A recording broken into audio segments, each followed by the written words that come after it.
High শ্বেতার মা। ওমা গুনগুনদি, এত সেজে গুজে কোথায় যাচ্ছ? নতুন ডেটে। নিশ্চয় ফাটা কেষ্টই ঠাকুর দেখতে। এমা না, আমি তো ডেটে যাচ্ছি শ্মশান ঘাটে। কিন্তু কালী পুজোর দিন শ্মশান ঘাটে ডেটে? দেখো শ্বেতার মা, তোমার বয়স হয়েছে, তুমি এখন মডার্ন ট্রেন্ড বুঝবে না। এটা এখন আজকালকার ট্রেন্ডিং শ্মশান ঘাটে ডেটে যাওয়া। আর আই নো এটাতে একটু গুফি ভাইব আছে, but still it is romantic. কেন যখন আমাকে এই কথাটা বলেছিল যে শ্মশান ঘাটে ডেটে যাবে, I was like oh my God, you are different. Maybe ওই হয়তো আমার আইডল ম্যাচ। হ্যাঁ ঠিক আছে গুনগুনদি, কিন্তু অমাবস্যা বলে তো একটা মানে।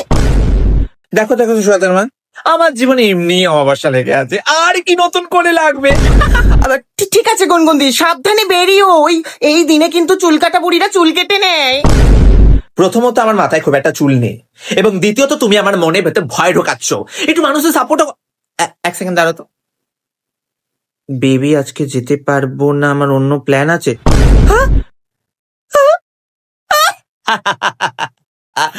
ও সুজাতার মা, সুজাতার মা যাবে না বললো। সুজাতার মা কেঁদো না গুনগুনদি, কেঁদো না।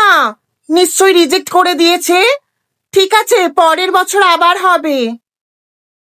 জানো সুজাতার মা, আমি না ভাবি এটা তো এমনি এমনি হওয়ার না। আমার নামে নিশ্চয়ই কেউ কালা জাদু করছে, কেউ কালা জাদু করছে। আর আমি শুনেছি কালা জাদু করার জন্য নাকি 3টে মোমবাতি বসাতে হয়, আর ওই 3টে মোমবাতির একদম মাঝ বরাবর আমার ছবি লাগাতে হয়, যেমন এইটা। গুনগুনদি, তুমি এখানে? তুমি তুমি এতদিন আমার নামে কালা জাদু করতে, অসভ্য মহিলা, তোমার ব্যবস্থা।